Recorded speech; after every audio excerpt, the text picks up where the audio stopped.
So, here to discuss culture, governance, the importance of trust, and much more besides, please welcome the wonderful Sir Win Bischoff.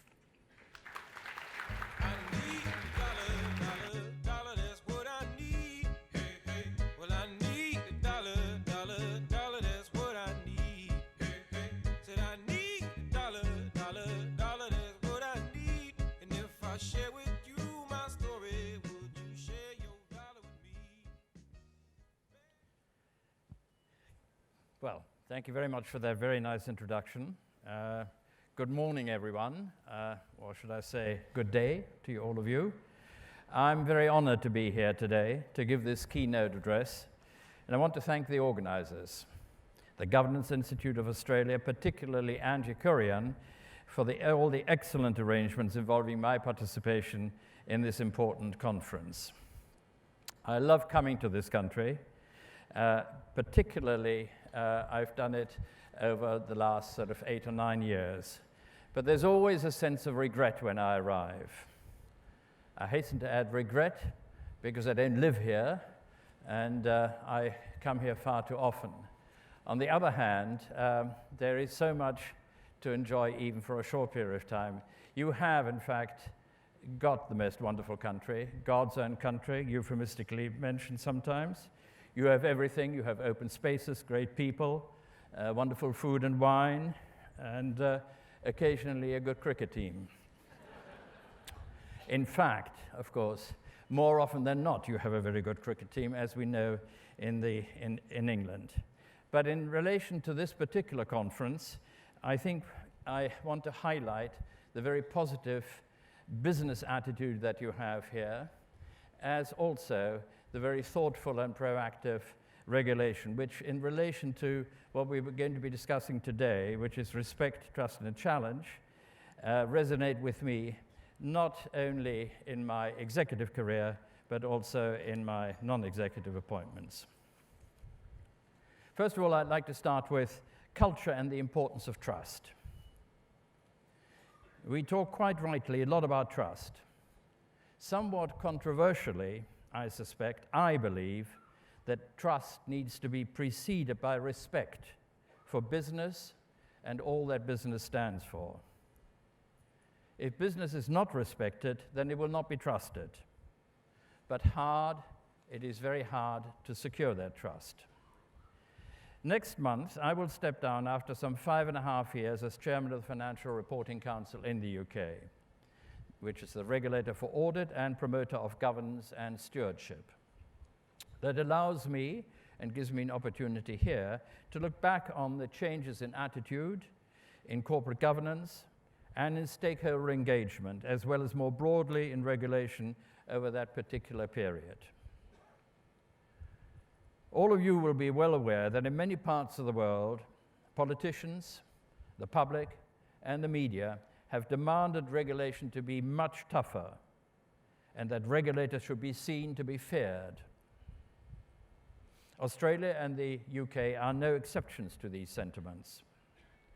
I propose to discuss respect, trust, and challenge under 3 headings: culture, conduct, and stewardship.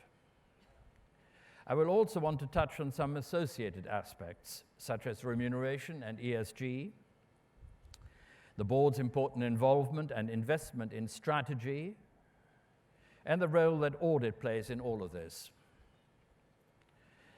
First of all, corporate governance and trust.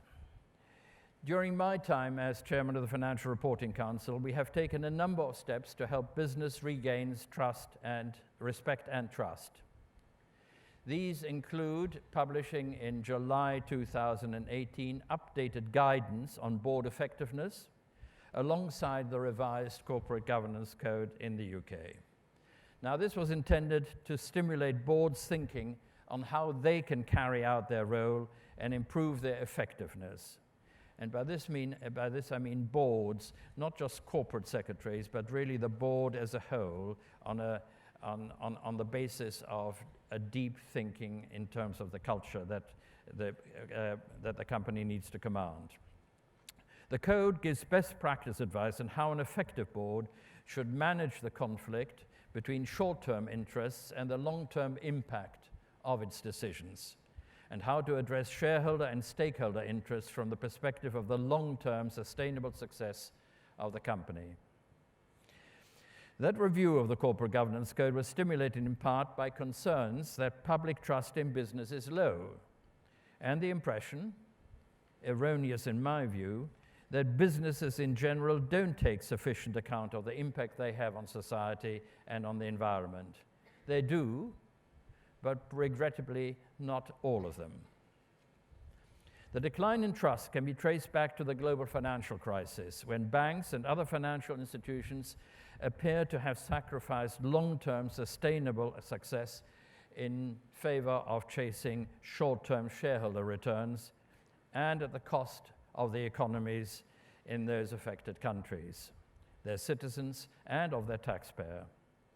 This contagion spread across to other sectors, where issues including lack of transparency and the remuneration packages of senior management raised concern, not to say anger. In recent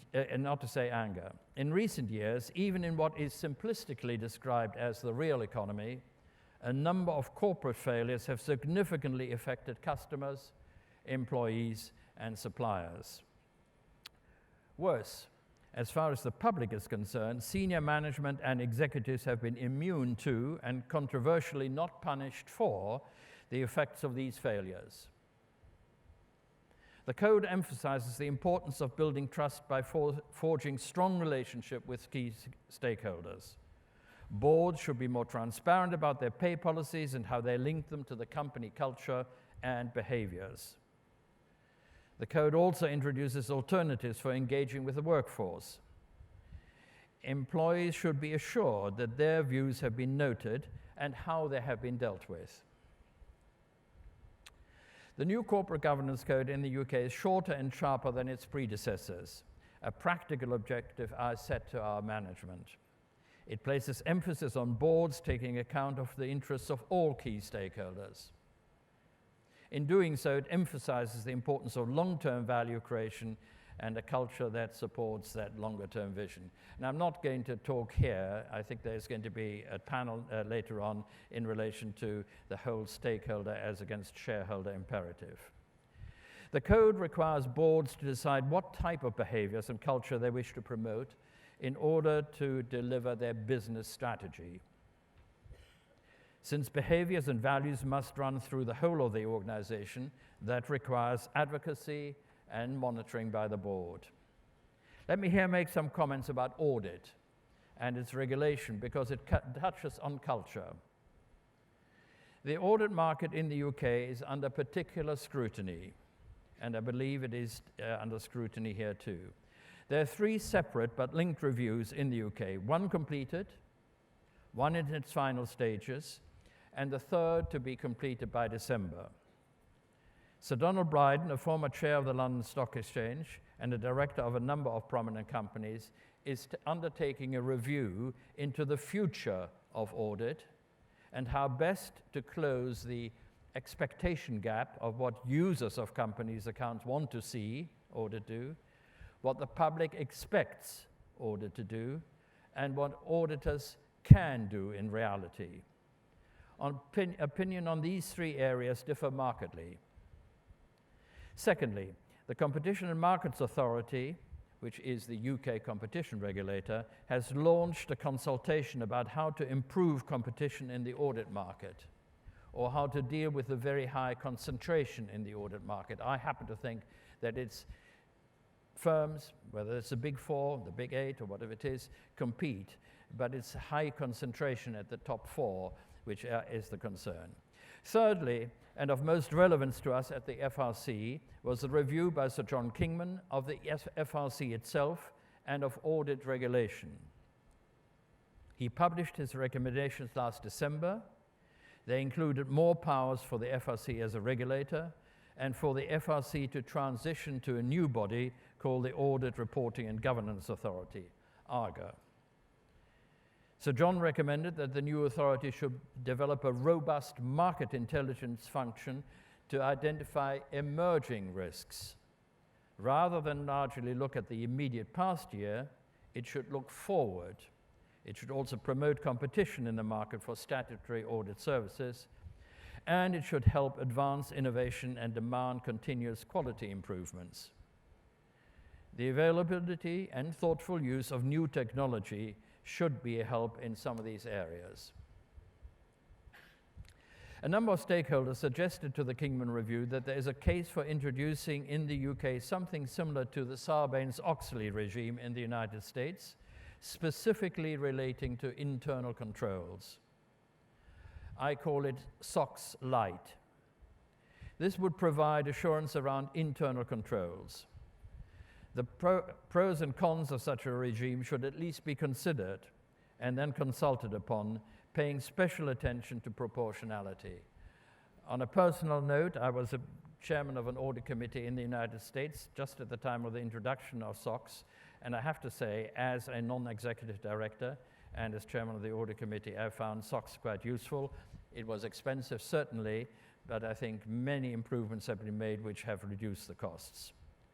Transparency is another theme in Sir John's review. He recommended more transparency in our annual audit quality and corporate reporting review findings of the largest audit firms in the UK, and a more timely and transparent complaints resolution. I note with interest that there are some similarities here in Australia in that major reform of the financial services sector is coming following Commissioner Kenneth Haynes' Royal Commission review into misconduct in the banking, superannuation and financial services industry.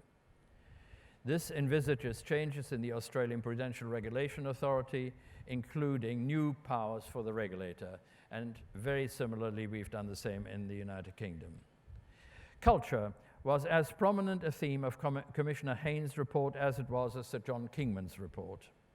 Commissioner Haynes declared that the responsibility for corporate conduct and misconduct lies with the board, and that this must have consequences for the board's role, priorities, and accountability. He expressed a clear expectation that the board will challenge management and ensure accountability. This robust challenge, not surprisingly, is already increasingly being required of boards in the financial services and is something I strongly endorse. It seems to be working in that industry and deserves applicability more generally. As a side comment, while auditors are blamed in many quarters for the failure of companies, the prime responsibility must lie with the company's boards of directors and its management. Yes, auditors need to be more skeptical and need to be more consistent in their judgment, but theirs is likely to be a contributory rather than prime factor in any corporate failure. Let me hasten to add that this does not excuse auditors' shortcomings, and there are some. The ongoing success of a company and its culture are also rooted in diversity, and diversity has been mentioned a number of times already this morning, and in succession planning. The new code calls on boards to take time to consider how diversity and effective succession plans will achieve their strategy and promote longer-term value. When we at the FRC published our report in 2016 on corporate culture and the role of boards, one of the key findings was that there are many indicators and measures that are aligned and should be used to see how desired outcomes can be materialized. What are these? Employee surveys, exit interviews, whistleblowing reports and their outcomes, net promoter scores, staff turnover rates. All these are examples of what can be used as benchmarks for the temperature of an organization when measuring corporate culture. Those data are in fact gathered already and sit in the database of corporations, are not an additional burden. They simply are not made enough use of, I think.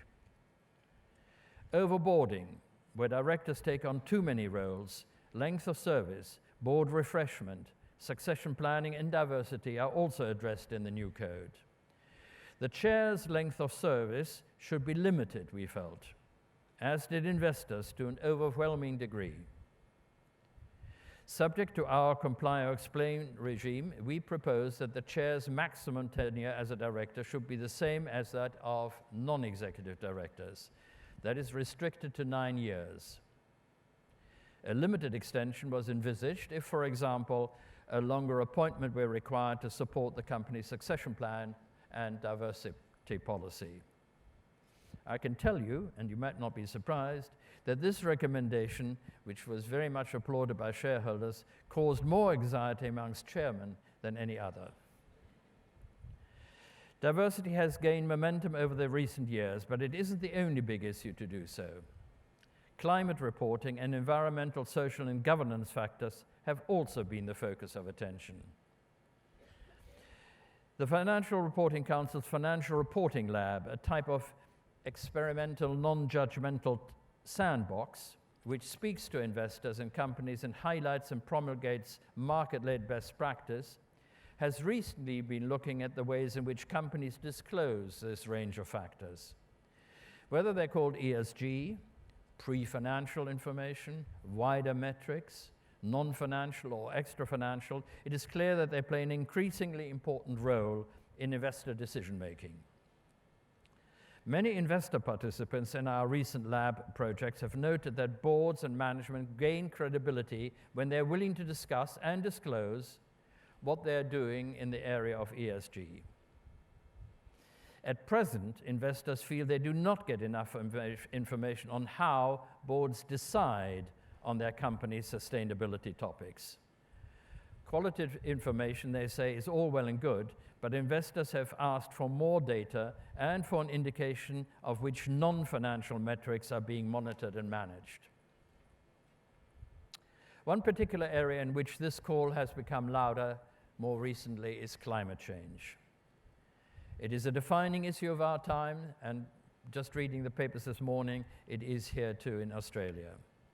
It presents far-reaching primary, secondary, and tertiary financial risks. The FRC's expectation in this area is clear. Boards should address and, where relevant, report on the effects of climate change. That reporting should set out how the company has taken into account the resilience of the company's business models and the risks, uncertainties, and viability in both the immediate and longer term in light of climate change. Also, how the company intends to respond to climate change and how climate change has been considered in its strategic planning. The lab's work on climate change has been underway since last year. We've been anxious in our work to draw on best practice being undertaken internationally. And in this context, we've been impressed to see some of the activity from Australian regulators and Australian investors, and in the AAUSB statement around climate change and materiality. In a world of globalization and social media, climate change, pollution, working conditions, behavioral issues like sexual harassment and bullying, employee diversity, corruption, and aggressive tax strategies are factors which readily destroy the value of a brand, reputation, and trust. The menu is large, but many of these issues are now, thank goodness, at the forefront of boards' awareness, and I'm happy to observe are being dealt with much more proactively than in the past. Boards, of course, should regularly challenge the CEO and his executive committee's views. Groupthink occasionally does, but should not influence how key decisions are made. Rather, long-term thinking should be the lodestar for boards. The code promotes constructive challenge in the boardroom. Successful boards should not be comfortable places all of the time. Most of the time they should, but not all of the time. All through effective debate can issues be resolved. For me in my career, the more memorable moments are at times of conflict and anxiety, when, for example, the company's in trouble, and you're having to take a leading role to find solutions, or when you have to take a big strategic decision which may only pay off in the longer term. It's at times like this that hubris and complacency are the enemy. It is natural for board members, including non-executives, to bathe in the success of their company and their CEO. While understandable, that can lead to disaster. All chairs, and indeed many directors at some time or the other, have had to fight against these instincts. Let me come to remuneration, which certainly in the UK, and to some extent in the United States, but much less so, is the elephant in the room.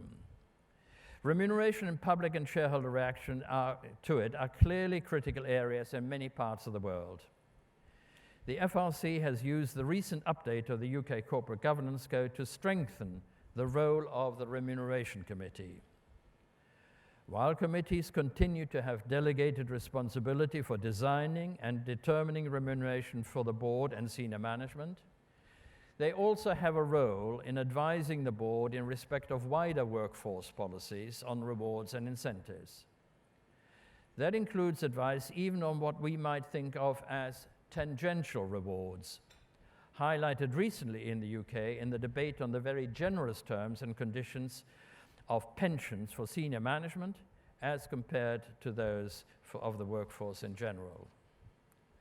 Most critically, however, remuneration should focus on the strategic rationale for executive pay and the links between that remuneration, strategy, and the long-term success of the company. They should also work to simplify the structure of the remuneration policy. Simpler structures help reduce reliance on consultants, and they allow direct communications with shareholders and the workforce to take place more easily. Where performance-based incentive plans are used, the choice of a range of financial, non-financial, and strategic measures can help ensure that targets are aligned with value over the long term. However, metrics need to be reliable and credible to satisfy shareholders, and their purpose and rationale should be explained. Let me come to strategy. An effective board defines the company's purpose and then sets a strategy to deliver it, underpinned by the values and behavior that shape its culture and the way that it conducts its business. I know that there's a saying that culture eats strategy for breakfast. I disagree. The two are really symbiotically intertwined. A company's purpose is the reason for its existence. The board is responsible for setting and reconfirming it. A well-defined purpose will help companies articulate their business model and develop their strategy, operating practices, and approach to risk. Companies with a clear purpose find it easier to engage with their workforce, gain the respect of customers, and the respect, of course, of the wider public. In considering strategy, there are some key attributes to be considered by the company's directors. Are we playing an active role in shaping long-term investment plans to underpin delivery of our strategy and value creation? What behaviors are required given the financial targets we set? How competent is our management to deliver that strategy? How does executive remuneration link to that strategy and KPIs? And lastly, are we thinking long-term, or are we simply extending one-year budgets to the medium term? The challenge that boards face is to balance the competing demands of the company's stakeholders and how best to factor these into setting and maintaining the strategy. Keeping strategy under review, of course, is essential, and I do not argue against the validity of short-term performance. Of course it's important. But strategy means long-term and does not mean making short-term changes to satisfy fashion or investor preferences, for example, those of activists. Stewardship is the responsibility of investors largely. Good governance is essential and can be kept under review through effective investor engagement. To promote such engagement, the FRC has consulted on the UK Stewardship Code. This was world-leading when it was introduced in 2010, but now needs to be refreshed. Investors, those who put up their own money, not those who manage it, should demand high-quality stewardship by their fund managers and those managers in turn must respond to that demand. The new Stewardship Code, which incidentally has not yet been published, but the consultation of which has largely been completed, most significantly demands that fund managers not only explain their policies, but also then report on the outcomes they have achieved in relation to those policies. This proposed major change, the disclosure of outcomes, rather than just spelling out policies, will be far-reaching and should allow clients and customers to make better informed and differentiated judgments on the distribution of their fund management mandates. Let me come to non-listed companies. Corporate governance of large private companies has been something the FRC has looked at periodically and with real purpose in the last 12 months. We formed a coalition group, and its study culminated in the launch of the Waits, named after its chairman, Sir James Waits, Corporate Governance Principle for Large Companies in December 2018. It completed for us a year of significant review of the whole of the UK's corporate governance framework. The Waits principles are part of that framework and recognize the important economic and social contribution made by large private companies.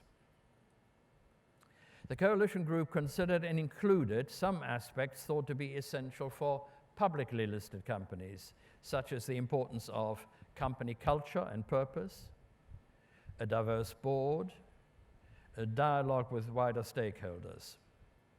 And the Waits principle suggests companies consider their approach to governance and how the principles can take into account their own particular circumstances.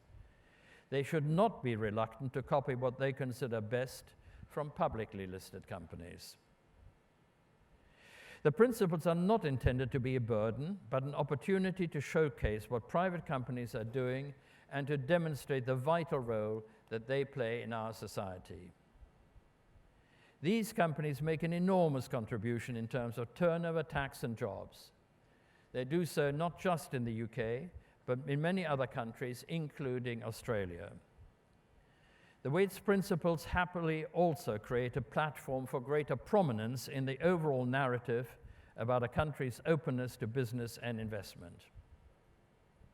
In the UK, larger private companies will begin to report on their governance arrangement from 2020, but before then, we at the FRC are giving greater prominence to these principles. This is a long-term project, and like the UK Corporate Governance Code for listed companies, the Waits principles for unlisted companies will develop over time. History suggests that they will do so successfully. The UK Corporate Governance Code is an excellent precedent. It has been in place since 1992 and has evolved from the initial Cadbury report into a code which is now renowned across the world. Much like in the UK, corporate governance has evolved in Australia since the global financial crisis stimulated by some high-profile corporate failures. Whereas the UK Corporate Governance Code is comply or explain, your framework is a mix of prescriptive and voluntary elements, and I rather like the typically forthright Australian demand for, if not, why not? A regional governance initiative. In that context, you may be interested in an unusual, voluntary, entirely unofficial and non-EU or Brussels-related development in corporate governance across the European countries, 5 European countries, with different legal and cultural regimes. At the suggestion of an eminent Italian industrialist, who at the time was chair of the Italian Corporate Governance Commission, 5 chairs of their country's corporate governance bodies decided to get together annually to discuss developments in their own countries, compare best practice, and highlight similarities rather than focus on differences. The other countries are France, Germany, the Netherlands, and the UK. By the way, the members requested that the UK remain a member of this informal body even after our expected EU exit, a request which I was happy to meet on behalf of the FRC. I mention this innovative idea because I believe globally, Global standards and global business models will increasingly require a global approach to corporate governance by companies and their regulators. There is more that companies in Asia have in common than divides them. And I believe an initiative along these lines involving, let's say, Australia, Japan, Singapore, and Hong Kong as a start might prove productive. The imperative, I believe, is to test the concept initially with just a few, admittedly important members, and then let momentum decide how far that initiative can go. So in conclusion, I come back to the beginning. Without respect, you cannot achieve trust. To achieve that, boards must be held to account to challenge senior management and the decisions they make for long-term viability of their company.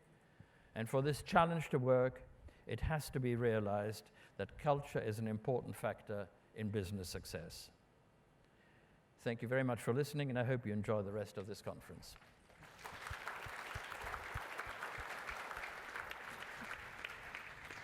Sir Win, thank you very much indeed. Thank you very much. Fancy a chat? With you? Yes. Yes. Come on then. Yeah. Unless you prefer somebody else. No. I'm doing very well under those circumstances. Right.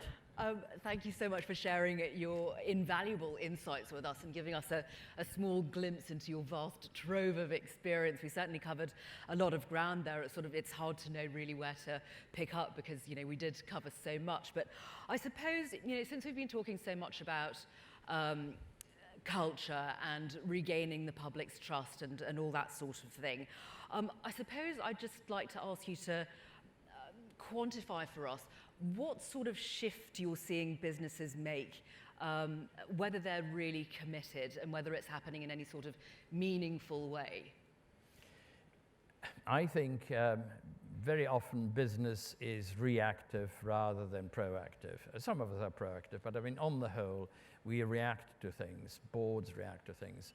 And I think it's the public that is actually demanding some of these changes. I'm thinking of climate change. My children, grandchildren look at these things as being just something that companies need to do, and the way that they interact with their peers and the way that companies are able to promote their products has an impact in relation to all of this. So I think it is important. The largest companies, of course, in a way, can respond to these demands more quickly. They've got the means to do it.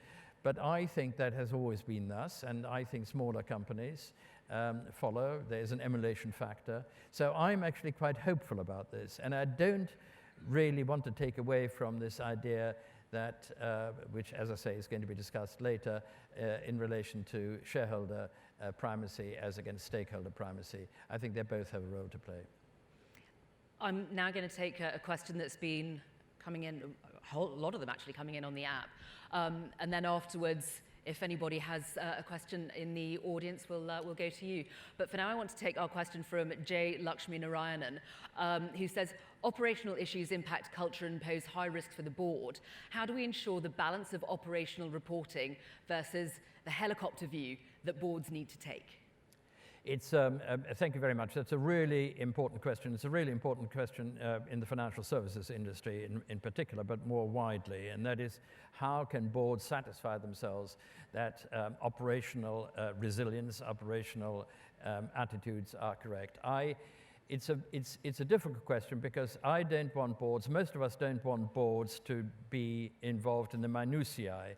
I do like, however, the attestation process. And I've suggested in the UK, for example, that boards should use the attestation process inherent in the Sarbanes-Oxley regime in the United States against perhaps even criminal liability to deal with operational issues. The alternative is that boards get deeply involved in operational issues. I don't think that is either they have the time nor necessarily the knowledge. So it should be a thoughtful way of looking at the processes. Are the processes correct? And I think that's the board can do. And then to have an attestation by the CEO, the CFO, whoever it is, to the board as a whole that the processes have been followed.